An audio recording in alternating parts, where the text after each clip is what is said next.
1/3 of the Earth's mineable nickel and 2/5 of its platinum group metals lie beneath this frozen ground. It's a resource that will take another 50 years to extract. Above ground, the smelters belch out toxic fumes. They're the source of nearly all of Norilsk's pollution. The surrounding tundra is a dead zone the size of Delaware, and almost nothing grows here. The ground has absorbed so much airborne nickel that the topsoil itself can now be mined.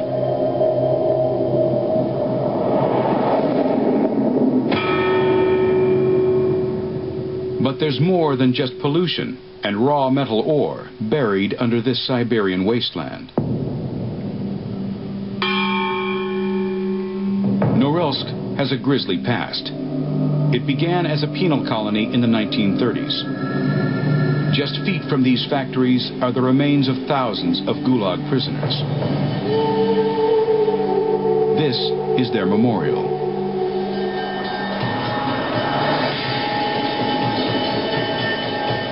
During Stalin's Great Terror, 300,000 people were rounded up, imprisoned, and exiled to Norilsk.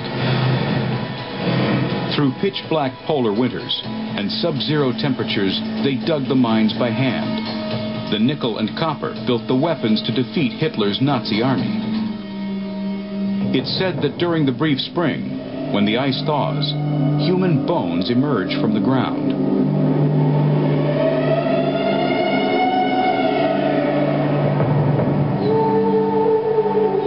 Conditions have no doubt improved,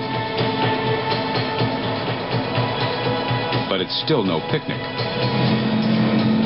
The buildings here look like they've been painted with crayons, an attempt to lift spirits in a place where no natural color exists.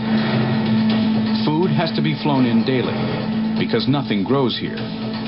In winter, temperatures can plummet to -50 degrees, freezing off exposed skin in just seconds.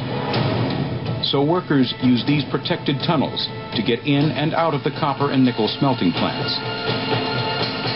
But our American film crew has to go the official route, through the office of this man, Aliko Gabucha.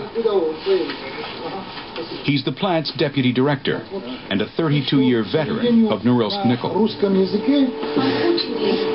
is in Russian. Okay.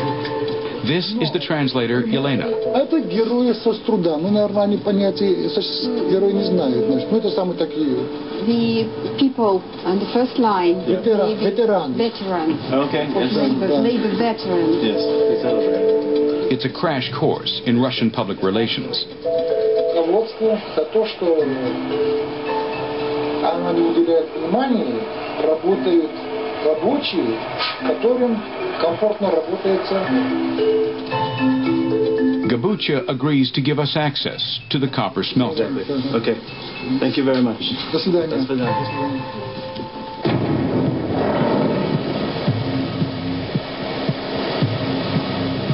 Red-hot cauldrons and smoking furnaces make this look like hell on earth. Using extreme heat, these furnaces liquefy the ore to separate impurities from nickel or copper.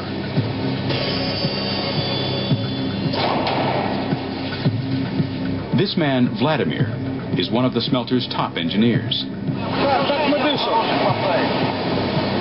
His men need breathing tubes to get through their shifts. Это сейчас еще мало газа, это очень мало. Видимость нулевая.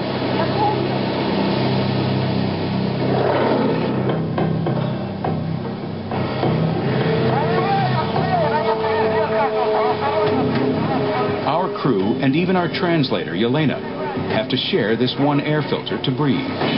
Between each breath, you can actually taste the metal in the air. They say that if a Norilsk man gets sick in Moscow, you can cure him by putting his face up to an exhaust pipe for a taste of home. But Vladimir and his crew have more to worry about than just noxious gases. The mined copper is fed into these furnaces. Pipes blast in oxygen-enriched air to stoke the fires. temperatures reach over 2,000 degrees, hotter than lava from a volcano.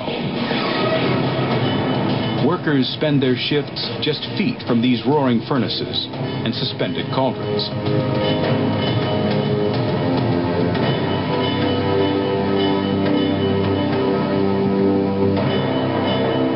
These glowing vats of red-hot rock are the leftover byproducts, or slag, that are dumped in a heap outside the factory.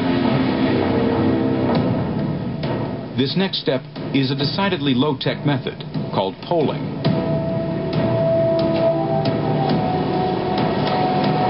To avoid bubbles inside the copper, the wooden log burns inside the furnace. It removes unnecessary air.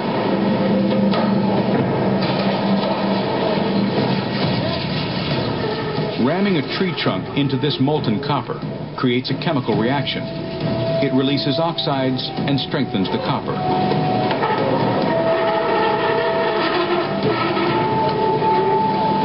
Вот там медь.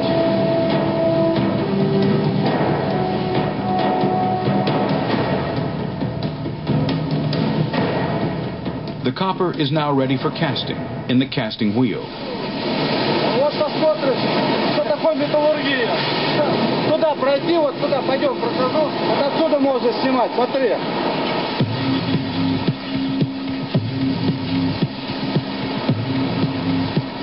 This molten copper, called blister, is poured into molds.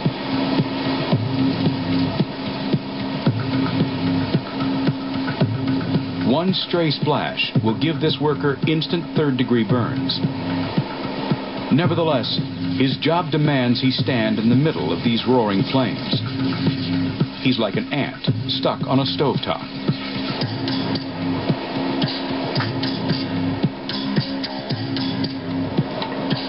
Copper has to be in this solid state before it's cooled in these tubs of water, for one very important reason. Если горячий металл сразу в воду, это взрыв. Водой, это взрыв, это бомба.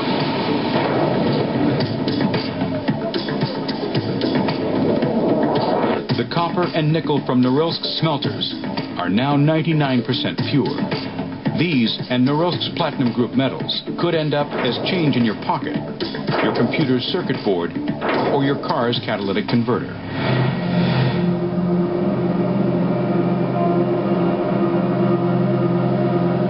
But decades of churning out metals to feed the world's appetite for them has taken its toll on the city of Norilsk itself. Chemicals have lowered the freezing point of the groundwater, which means that the permafrost has melted. The buildings here rest on pilings driven deep into the ground. And now it's like they're standing on stilts in quicksand. Foundations crumble, and nearly 1 building in 10 is now uninhabitable. It's even more problematic for Norilsk citizens. There have been reports of a disease called nickel eczema, an inflammation and blistering of skin exposed to high doses of pollution. A factory worker's life expectancy is only 51 years. But Norilsk Nickel says it's taking steps to improve conditions. This is one of the city's 2 mobile laboratories. This mobile laboratory is intended for monitoring the ecological situation in the city. The car drives in the direction of the gases, and they take their air samples for sulfur dioxide and H2SO3. If toxic levels are exceeded, the factories will temporarily step down production.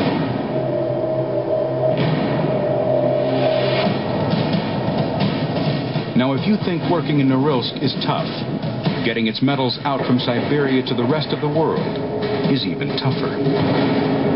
It's a journey across 1,200 miles of frozen sea, behind a fleet of some of the toughest ships the world has ever seen.